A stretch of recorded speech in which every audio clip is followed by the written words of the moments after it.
Dave the Redneck Schultz, as the fans call you see something like this happen, it's got to be upsetting to you. It don't upset me at all, baby. Let me tell you, I think it's great. You know what I mean? If you're going to go on the hunt, you got to be able to run with the big boys. If he can't run with the big boys, he should get out. He shouldn't come out here. Last time I was in San Francisco, I went downtown looking for a woman. You know what I mean? I wanted a woman. I couldn't find a woman. I found a lot of men that look like women. Now, you, Hulk Hogan, you belong in San Francisco. What's wrong with you, Gene? I'm telling you like it is, baby. You belong in San Francisco. That's your kind of place. That's your kind of people, because you've never had a woman, baby. And now I'm challenging you. I'm challenging you right now. And welcome back to Retro Wrestling Games Presents. I'm your host, Lex G, and with me, as always, is Matt Riley. How you doing tonight, Matt? Oh, I'm still here. Still here. Hanging by a thread, huh? So tonight's episode, we'll be taking a look at WWE Crush Hour for the Nintendo GameCube. Now, WWE Crush Hour is a vehicular combat video game published by THQ and released in 2003 for the Nintendo GameCube and PlayStation 2. An Xbox version was planned, but canceled. So, Matt, let me ask you a question right off the bat. Have you ever been in a vehicular combat situation? In the game or in real life? In life. I have been chased by the cops. It was. I got away. That was one of the best things in my life. Okay. I probably should tell the story on the air, but No. It was a good one. Yeah, no one knows who you are. It's okay. Just kidding, NSA listening. Oh, boy. So the overall plot of this game is that Vince McMahon has control over all television networks and decided to make his WWE superstars be featured on various shows. Oh, boy. So one of these shows, in his newest project, Crush Hour, is a Demolition Derby type show featuring over 30 WWE superstars and their own custom cars with guns and weapons and etc. Wonderful. So this game features commentary by Jim Ross as well, so that's good stuff here. How much cocaine fueled this game? Well, I think what happened was that THQ came out with like this type of game, so a vehicular combat style game, basically a Twisted Metal clone, and they knew the game was shit, and they're like, we have this WWE license, just slap WWE wrestlers on it, and maybe we can sell something. Which I don't think they did well, so. Yeah. I don't think anyone bought this game. This game is basically like a shit sandwich. So you look at the shit sandwich, right? And you know it tastes like shit, but you're wondering if it really tastes like shit. So you take a bite out of it, and then you realize it tastes like shit. Yeah. So in playing this game, I knew this game was not going to be good, but I played it anyway, and it was crappy. Like again, if you're a fan of this style of game, you're playing Twisted Metal. You're not playing WWE Crush Hour. And if you're a WWE fan, you're playing that year's, I guess what came out that year, SmackDown. Here Comes the Pain or something came out there. Yeah. So again, it's overall ridiculous. But the concept of Vince McMahon owning television networks is intriguing to me. I figured it'd be like Running Man. You ever seen that flick, Running Man? Oh, yeah. Yeah. Had Jesse Ventura in that movie. Once Brutus the Barber Beefcake cut a promo that is it's from a Running Man. Really? So he's cutting a promo on Randy Savage and Zeus. And he just steals the Running Man promo. Like one of the Stalkers, so I guess they were called. I forget the name of them. The guy's kind of chasing Arnold Schwarzenegger and that girl around. With like a bunch of them. Yeah, so one of the guys, I think it was like the chainsaw guy or something like that. I don't remember, but so yeah, Bruce BK cut that promo word for word. So that was awesome. Good job. Nice job, Brutus. And then this game being a vehicular combat video game, it does remind me a little bit of Death Race 2000, which is a good flick as well. The remake wasn't bad. I think a lot of people give that remake crazy shit, but it wasn't that bad. The first one was. So yeah, I really did enjoy Death Race 2000. It seems to me like in the late 60s, up until like the early 90s, Hollywood had a kind of fixation on fascist, post-apocalyptic governments, police states, and that kind of stuff, because they were all over movies back in the day. They're not as popular anymore now because it's happening. Like People don't want to go to those movies. Like, no, man, that's too real for us right now. We can't deal with that. So, Matt, I know you saw some clips of this game. What are your thoughts? I thought it was terrible. It's just, it's one of those things that I get it. You want to have some variety to your games, but that's just shitty. It reminds me of like a toy line that they probably had at like a dollar store at the time. Like, oh, you have wrestlers in these cars and blah blah blah blah blah. Yeah. It was like, it's just not a good idea all around, and we are reviewing every single wrestling game ever. So when you do that, you're going to come across some games that are shit, and we're really scraping the bottom of the barrel with this one. So there you go. But this game we would consider, I guess the concept would be sports entertainment of some sort, I guess. And we know that Vince McMahon created the term sports entertainment, but there's other things out there that are considered sports entertainment that's not professional wrestling, like the Harlem Globetrotters, the American Gladiators, Roller Derby, WMAC Masters, which is a show that I enjoyed as a kid. Even they have current shows right now, like they have the Wipeout, you have American Ninja Warrior. I think John Cena has a show. I think it's called True Grit or Real Grit or something like that. I gotta look into that. Yeah, so any of these shows that are kind of physical and these guys have to do athletic things are all derivatives from sports entertainment, not necessarily professional wrestling. But I think the closest one that comes to that is American Gladiators. It's one of my favorite shows of all time. Partly because there is a connection with professional wrestling there, especially the Gladiators that have all like unique names like Nitro and Gemini, who's my favorite, Blaze, and that kind of stuff. So it did have a very professional wrestler type feel to it. Mm-hmm. And even the events are like Assault, because like you have like these guns that like had Nerf balls on it, and then the Gladiator had like this cannon that had fucking tennis balls, and they shoot at the competitor. Like Powerball, the Eliminator was always cool. That was the name of their final event. Even more so, professional wrestler Rico. Remember Rico from Billy and Chuck was the first half champion of season 2. I think he was an overall runner-up for season 2. So he was on American Gladiators, and Ludwig Borga was a gladiator on a Finnish version of American Gladiators, and Matt Morgan, the Blueprint, was on the Revival 2008 as a gladiator underneath the name Beast. So there you go there. And then famous announcer Mike Adamler, who did the original American Gladiators, was also featured on WWE television, butchering everyone's names and just being unable to do his job for some reason. I don't know. He did commentary with the XFL, okay. He did American Gladiators, okay. So I don't know why he had such a hard time with professional wrestling. I think the concept kind of hurt him a little bit. Again, real strange there. And then there was an episode of Family Matters as well, featured American Gladiators, where Carl and Steve Urkel was settling their feud in American Gladiators. So there's that. They had a wrestling episode too. I think they fought the Bushwhackers, if I remember correctly.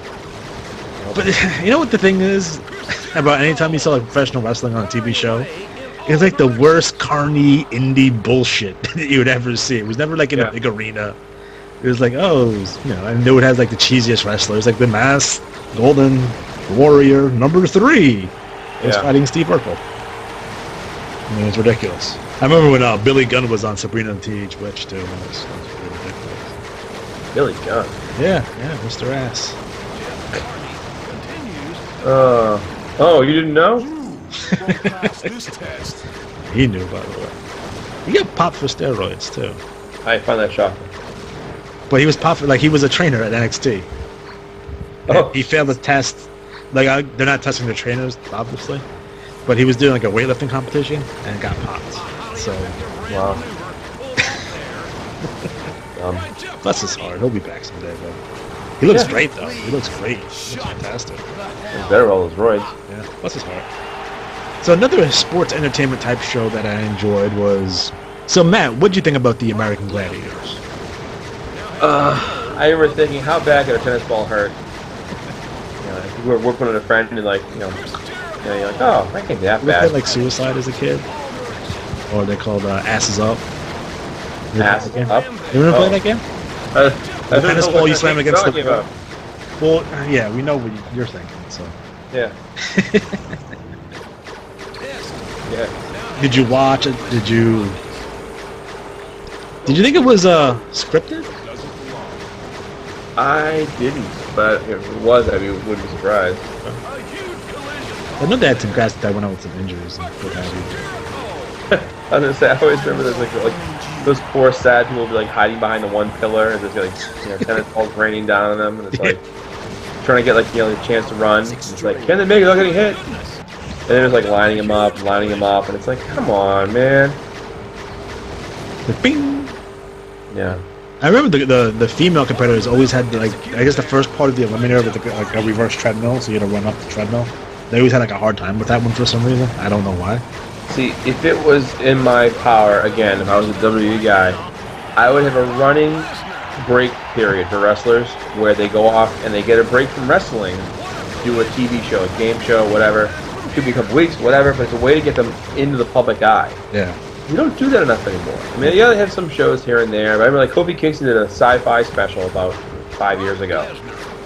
But they almost never do things like that anymore. Yeah, the only person that really does that now is John Cena. He's hosting his own show right now. He's been in movies. He's hosting fucking ESPYs and shit. But again, they're not taking the time out to promote some of their other talents. Like, you know, with The Miz, with his current gimmick, they should really setting him out more.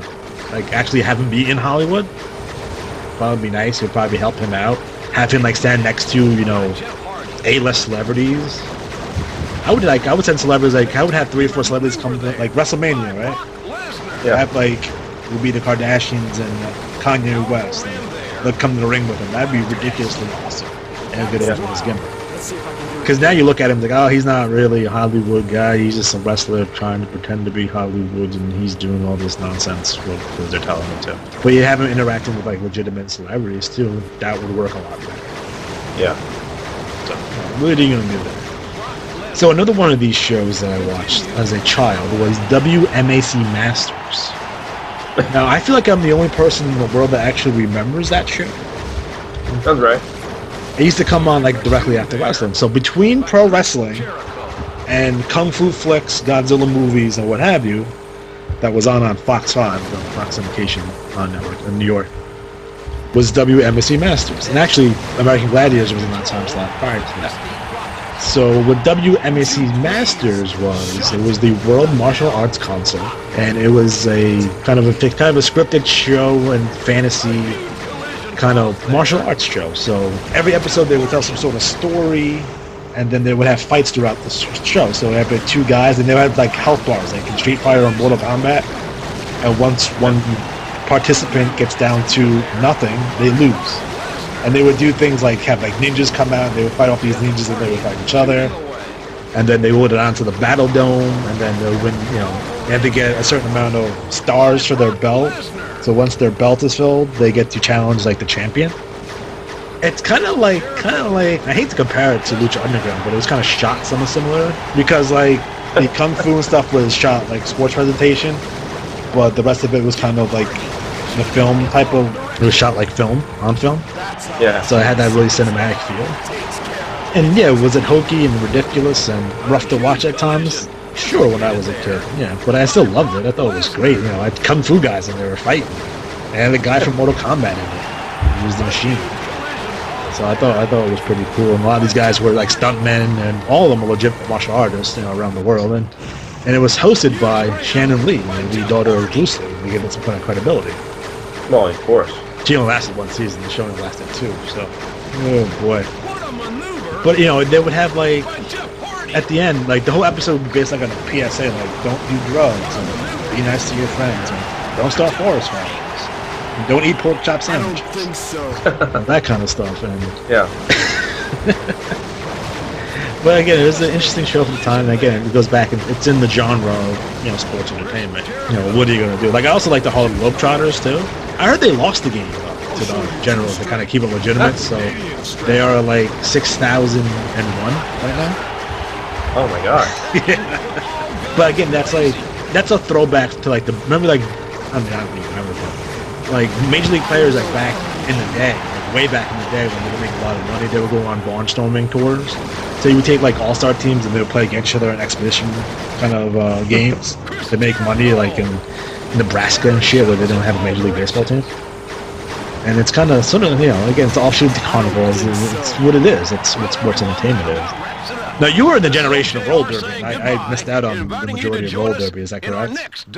So I caught the tail end of it. It was the ESPN thing, and then of course I had the roller derby girls on my radio show way back when. But Oh yeah. roller derby, I think, was one of those things that you never knew if it was rigged or not. And I think, if anything, it wasn't so much it was rigged as much as they were kind of told by producers to ham it up and cheap shot each other. Now, from what I understand, it was worked, and they actually tried to do a season where it wasn't worked, and they couldn't really control it. So that Really? hard time with it, yeah. Like you could almost tell the difference. Wow. You know what I mean, it was that. It was So like the NBA. Yeah. But yeah, roller derby was interesting, and I always wondered, like, what if roller derby became like the big thing instead of professional wrestling? Because they were basically starting out at the same time, and we'll be having we're to be talking about a roller derby game right now, which they actually should do. Like that should be like 2K work on a roller derby video game. Right. It'd be really interesting. Can't be worse than the Wrestle Crush, right? Yes, Crush Hour. Yes. Crush Hour. I mean, it's not. Crush Hour is a bad game. It's not bad because there's wrestlers in it. It's just all around. I mean, the graphics are washed out and kind of piss poor, even for the time period. Again, when I do these, I always look at the graphics in terms of their time period. And the game is just not fun. Generally, the concept is like, hey, you acquire a WWE Championship belt, and now everyone's coming after you. So it's like a kill the man with the ball. Yeah. So they have to kill you because you have the belt, and then you chase the guy that has the belt, and blah, blah, blah. Right? Yeah, it has your simple single-player mode, which is like an exposition. They have multiplayer. They split the screen. They have a season mode. Like I said, there's 30 superstars. So like you have the Rock, Stone Cold Steve Austin, Undertaker, Brock Lesnar, Stacy Keibler, Rob Van Dam, the Hardys, that kind of stuff. Right? The arenas are modeled after like WWE television shows or pay-per-views. So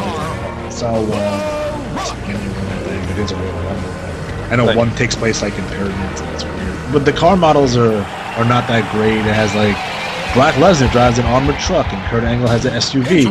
Jeff and Matt Hardy drive wood panel station wagons. I have no idea why. Wow. Okay, the Undertaker's driving a motorcycle. Must have been in his American Badass stage. Still, I still would have put him in a hearse. I know, that makes so much sense to do that. He was on the motorcycle at the time, so I get it. But American Badass era. what are you gonna do? Overall, do I recommend this game? Absolutely not. I'd probably give this one shitty sandwich out of 5. Again, unless you're trying to collect every wrestling game ever, I would not buy this, seek this game out in any form or fashion. It's just not good, it's not fun. Again, if you like the style of game, stick with Twisted Metal. If you like wrestling, it's probably stick with the wrestling game. There's some rough treatment your being best dished bet. out right now. Just fuck off. Alright, so we are officially out of time. Matt Riley, I am Lex G, and have a good night.